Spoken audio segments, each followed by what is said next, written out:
उन लोगों को भी यह मालूम है कि भोजपुरी इंडस्ट्री में गंदगी के सिवा और कुछ भी नहीं है। क्यों? क्योंकि उनको सिर्फ और सिर्फ नेम फेम फॉलोअर्स चाहिए, उनको इज्जत नहीं चाहिए। 10 मिनट के एक गंदगी की वजह से उनको नेम फेम पब्लिसिटी मिल जाती है, वो दिमाग में चलता है। नेम फेम सब कुछ मिल जाता है, हर चीज उनको मिल जाता है, रुपया पैसा शोहरत हर चीज मिल जाता है। तो वो लोग ये सोचते हैं कि हम बहुत बड़का इज्जतदार हैं, जिसको हम लोग जानते नहीं थे, भोजपुरी इंडस्ट्री नहीं पहचानी करती थी। आज के डेट में वो लोग लाइव में आकर के live to live social media की गंदगी फैला रहे हैं। जी हाँ, तो भोजपुरी इंडस्ट्री में हाल फिलहाल बहुत ही गंदा टाइप का विवाद क्रिएट हो चुका है। वैसे तो आप लोग जानते ही हैं कि भोजपुरी इंडस्ट्री में विवादों से गहरा नाता है, लेकिन जिस तरीके से अभी फिलहाल ये विवाद क्रिएट हुआ है, इतना गंदा विवाद क्रिएट हुआ है कि मत पूछिए।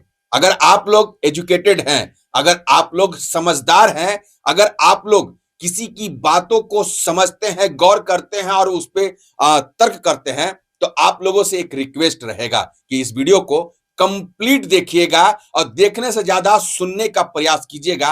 आज मैं आप लोगों के इस वीडियो के माध्यम से कुछ ऐसा चीज बताने जा रहा हूं, शायद आप लोगों को भी लगेगा कि नहीं, ये बंदा सच बोल रहा है। आज मैं बताने वाला हूं भोजपुरी इंडस्ट्री में आखिर में विवाद क्यों होता है और इस तरीके का गंदा विवाद आखिर में क्यों हुआ, क्या रीजन है और इसके पीछे मोटिव्स क्या है और किन लोगों का हाथ है, वो सारी चीजें मैं आप लोगों की इस वीडियो के माध्यम से बताने वाला हूं। तो चलिए स्टार्ट करते हैं। सबसे पहले कि भोजपुरी इंडस्ट्री पूरी तरीके से गरगट में है, इसका कोई वजूद नहीं है। आज के डेट में इतना गंदा स्थिति है भोजपुरी इंडस्ट्री का कि जैसे बिहार के नाम पे लोग गाली दिया करते थे, उसी तरीके से भोजपुरी इंडस्ट्री के नाम पे गाली दिया कर रहे हैं। इस तरीके से माहौल क्रिएट हो चुका है और ये माहौल क्रिएट कौन किया है? तो भोजपुरी इंडस्ट्री वाले लोग ही किए हैं, ये है क्लियर। अब बात कर लेते हैं विवाद। तो आप लोगों को यह भी मालूम है कि विवादों से भोजपुरी इंडस्ट्री का गहरा नाता है। क्यों? इसके पीछे भी खास बातें हैं। सबसे पहले कि अगर आपका गाना ना चल रहा हो, आपका फिल्में ना चल रहा हो, भोजपुरी इंडस्ट्री से आपकी पहचान धीरे धीरे धूमिल होते जा रही है, तो विवाद क्रिएट कर दीजिए। विवाद क्रिएट कर दीजिए, 4, 5, 10 दिन तक लगातार विवाद चलता रहेगा तो आपको फिर से पहचानने लगेंगे, आपके आईडी पे फॉलोअर्स आने लगेंगे, व्यूज आने लगेंगे, कुछ अर्निंग्स आने लगेंगे, बस आपका काम हो जाएगा। ये है विवाद का एक और रीजन, इसको भी साइड कर दीजिए। अब हम बात कर लेते हैं भोजपुरी इंडस्ट्री और नेपाल इंडस्ट्री। नेपाल इंडस्ट्री में इसलिए बोल रहा हूं कि एक लड़की है सौम्या पोखरेल करके, वो नेपाल की है, नेपाल में ही उनका घर है, नेपाल की ही रहने वाली में से हैं और वो भोजपुरी इंडस्ट्री में आती हैं, फिल्में करती हैं, गाने करती हैं और कुछ पैसा कमाती हैं और उसके वजह से नेम फेम सब कुछ मिलता है। खेसारी लाल यादव जी का हाथ में टैटू लगाती हैं और उसी की वजह से वो वायरल हो जाती हैं। इसके पीछे बहुत बड़ा बात है, खैर इसके बारे में हम बात नहीं करेंगे। बात करेंगे सौम्या पोखरेल के बारे में। तो सौम्या पोखरेल का भी अभी फिलहाल एक जिक्र आ रहा है विवाद में। विवाद सबसे पहले एक लड़की करती है, कोई सिंग करके लड़की है और खेसारी लाल यादव के बेहतरीन राइटर अखिलेश कश्यप जी का साथ, उनके साथ कुछ प्यार मोहब्बत वाली बातें होती है और उसमें एक विवाद क्रिएट होता है। विवाद किस तरीके से होता है ये तो आप लोगों को भी मालूम है, इसमें हम ज्यादा जिक्र नहीं करेंगे, बस बात हम खुल्ला हम बात करना चाहते हैं। अखिलेश कश्यप एक सिंह करके कोई लड़की, उसको हम नहीं जानते हैं। सौम्या पोखरेल हाँ मैं जानता हूं, नेपाल की लड़की है, भोजपुरी इंडस्ट्री में नाचा गाना करती है, ठीक है, उसी से उसका रोजी रोटी चलता है, ये है रियलिटी। लेकिन अब हो क्या रहा है, खेसारी लाल यादव के राइटर और एक कोई सिंह लड़की है, वो लोग आपस में लाइव टू लाइव कर रहे हैं। ये दो लोगों का मैटर, ध्यान से सुनिएगा, ये 2 लोगों का मैटर है, लेकिन ये लाइव में आकर के सभी लोगों को जना रहे हैं ये लोग। आखिर में इसके पीछे वजह क्या है? आप लोगों का दुख दर्द दुनिया सुनेगा, आप लोगों की लड़ाई झगड़ा दुनिया सुनेगा, आप लोगों की गाली गलौज पूरा दुनिया सुनेगा। अरे महाराज, कितना गंदा करके रख दिए हो भोजपुरी इंडस्ट्री को यार, हद है। आपके साथ लड़ाई हो रहा है, हमारे साथ लड़ाई हो रहा है, तो आप लोग दोनों हमसे दोनों आपस में लड़ाई करेंगे ना भाई मेरे, कि हम सोशल मीडिया पे आकर नंगा नाच करेंगे, गंदी गंदी गालियां देंगे और किसी का कॉल रिकॉर्डिंग सुनाएंगे, सोशल मीडिया पे एकदम से किसी को बदनाम कर देंगे। ये कौन सा तरीका है? ये चीजें नहीं होनी चाहिए जो कि ये चीजें हो रही है। और ये सब चीजें कब होती है और कहां होती है? तो अगर आपका कुछ नहीं चल रहा है तब होती है, और ये होती है भोजपुरी इंडस्ट्री में। इसलिए भोजपुरी इंडस्ट्री की इज्जत पूरी तरीके से तार तार कर दिया है इन लोग। भोजपुरी इंडस्ट्री का वजूद ही पूरी तरीके से खत्म हो गया है। जिस तरीके से गाली वाला गाना चलता है उसी तरीके से भोजपुरी इंडस्ट्री में लैंग्वेज चलता है।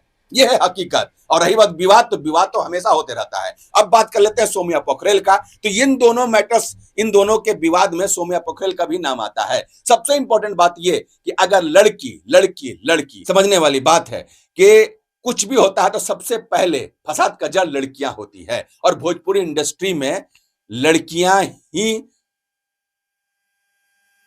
समझिए बात को। अब हम बात कर लेते हैं भोजपुरी इंडस्ट्री में विवाद। तो इन दोनों के साथ विवाद होता है, अखिलेश कश्यप और सिंह के साथ, और सौम्या पोखरेल के साथ नाम जोड़ा जाता है। तो सौम्या पोखरेल भी इंतजार में थी, क्योंकि उनका भी कुछ नहीं चल रहा था। उनको ना फिल्में मिल रही थी, ना गाने मिल रहे थे। इंडिया से पूरी तरीके से उनको बाइकआउट कर दिया गया था। लेकिन इत्तेफाक से एक बंदी सौम्या पोखरेल का भी नाम ले लेती हैं। शायद हो सकता है कि उनके साथ कुछ गुटुर गुटुर होता होगा, तो शायद वो बोल रही होगी, क्योंकि बहुत तथ्य निकाल रही हैं, बहुत बड़ा बड़ा एविडेंस सोशल मीडिया पे रख रही हैं। तो वो लोग, हो सकता है कि उनके साथ भी कुछ उस तरीके का बॉन्डिंग होगा, तो सौम्या पोखरेल का नाम ले लिया जाता है। तो सौम्या पोखरेल नेपाल से ही लाइव करके पूरे को गाली दिया कर रही हैं, बड़ा जबरदस्त तरीके से गाली दे रही। कहा गया है कि नेपाल, इंडिया से ही वो कमाई, इंडिया से ही फेम मिला, इंडिया से ही उनके घर रोजी रोटी चल रही है, इंडिया से ही सब कुछ मिला उनको, लेकिन इन लोगों के बारे में अनाप शनाप गालियां दे रही हैं। अखिलेश कश्यप के बारे में गलत बोल रही हैं, अखिलेश कश्यप के पूरी टीम के बारे में गलत बोल रही हैं, जो कि वो लोग भी इंडिया से हैं, और कह रही है साफ शब्द में, हमें नहीं चाहिए भैया आपका काम, हमें नहीं चाहिए आपसे कुछ भी। ऐसे जिस दिन जरूरत थी उस दिन ऐसे ऐसे लोगों को पकड़ करके अपना नेम फेम पब्लिसिटी ले ली, फॉलोअर्स ले ली, इंडिया से प्यार मोहब्बत सब कुछ ले ली, और जब उनका काम हो गया तो अब उन लोगों से यही कह रही हैं सोशल मीडिया पे आकर के कि हमें नहीं चाहिए। कुछ इस तरीके से मैटर सामने क्रिएट होकर के आ रहा है। अब हम बात कर लेते हैं, विवाद इसलिए होता है कि जब तक लड़की का मैटर ना हो, प्यार मोहब्बत वाली मैटर्स ना हो। सबसे इंपॉर्टेंट बात ये कि भोजपुरी इंडस्ट्री में कोई भी रील्स क्रिएटर्स हो, वो तमाम लोग चाहते हैं कि हमारे आईडी पे फॉलोअर्स हो, हमें पहचाने लोग, हमारे वीडियोस पे व्यूज आए, लाइक भर भर के आए।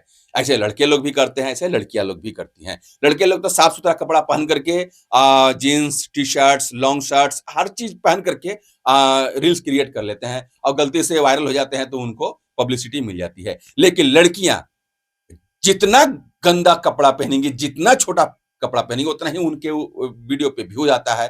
और वो जब अपने आईडी को चेक करती हैं, जब अपने वीडियोस को चेक करती हैं, तो लाइक्स की भरमार हो जाती है, व्यूज की भरमार हो जाती है, और उससे इंस्पिरेशंस मिलता है, और छोटा छोटा कपड़ा पहन करके नंगा नाच करती हैं सोशल मीडिया पे। और उन लोगों का ये मोटिव रहा होता है, भोजपुरी इंडस्ट्री की खास बात मैं कर रहा हूं, उन लोगों का मोटिव यही रहा होता है कि ये वीडियो कहीं ना कहीं बड़े स्टारों तक पहुंच जाए, कमेंट कर दे, लाइक्स कर दे, या फिर वो लोग हमें बुला लें।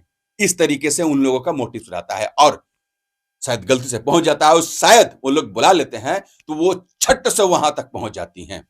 उन लोगों को भी यह मालूम है कि भोजपुरी इंडस्ट्री में गंदगी के सिवा और कुछ भी नहीं है। लड़कियों का इस्तेमाल किया ही जाता है, लड़की को इस्तेमाल करके फिर बाद में छोड़ा भी जाता है। ये सब कुछ लड़कियों को मालूम है, इसके बावजूद भी उस गड्ढे में जाकर के गिरती हैं। क्यों? क्योंकि उनको सिर्फ और सिर्फ नेम फेम फॉलोअर्स चाहिए, उनको इज्जत नहीं चाहिए। इज्जत तो बंद कमरे में खत्म हो जाती है 5 मिनट में, रियलिटी यही है। लेकिन वही 5 मिनट के एक गंदगी के वजह से उनको नेम फेम पब्लिसिटी मिल जाती है, वो दिमाग में चलता है। उन लोगों के, लड़कियों के ये दिमाग में नहीं चलता है कि 5 मिनट करते हैं, वो उन लोगों को नहीं पता कि हमारी इज्जत जा रही है, हमारे खानदान की इज्जत जा रही है, हमारे परिवार की इज्जत जा रही है। उन लोगों को ये दिमाग में नहीं रहता है किसी और के साथ, तो उन लोगों के दिमाग में ये चल रहा होता है कि हम, तो यही के माध्यम से हमारे आईडी पे फॉलोअर्स आएंगे, व्यूज आएंगे, लाइक्स आएंगे, और बड़ा बड़ा काम मिलेगा, बड़े बड़े एक्टर के साथ हमको काम मिलेगा। लड़कियां ये सोचती हैं, उन लोग ये नहीं सोचती हैं कि हमारी इज्जत जाएगी। लेकिन जब नेम फेम सब कुछ मिल जाता है, हर चीज उनको मिल जाता है, रुपया पैसा शोहरत हर चीज मिल जाता है, तो वो लोग ये सोचते हैं कि हम बहुत बड़का इज्जतदार हैं। और इज्जतदार क्यों ना हो, क्योंकि उनके पास पैसा है, गाड़ी है, हर चीज उनको मिल गया। लेकिन उनको ये चीजें नहीं मालूम है जो आपके साथ है, वो लोग आपका एविडेंस रखे हुए हैं। अगर जरा सा भी उड़िएगा तुरंत पर काट देंगे। और वही कहीं ना कहीं आज के डेट में हो रहा। बड़े जिसको हम लोग जानते नहीं थे, भोजपुरी इंडस्ट्री नहीं पहचानी करती थी, आज के डेट में वो लोग लाइव में आकर के live to live social media की गंदगी फैला रहे हैं। और वो लोग बता रहे कि मैं ये हूं, मैं वो हूं, लेकिन उनको नहीं मालूम है कि वो लोग भी कहीं ना कहीं कभी ना कभी किए होंगे, तभी जाकर के आप लाइव में आकर के इस तरीके का गंदा चेहरा दिखा रहे हो। यही है हकीकत। भोजपुरी इंडस्ट्री में इतनी गंदगी फैल चुकी है भैया मेरे, अब भोजपुरी इंडस्ट्री में रहने या फिर भोजपुरी इंडस्ट्री का कंटेंट डालने का दिल नहीं करता है। देखना यह है कि अब कब सुधरेगा भोजपुरी इंडस्ट्री। आप लोगों को ये वीडियो कैसा लगे कमेंट करके जरूर बताइएगा। मिलते हैं नेक्स्ट वीडियो में। जय हिंद।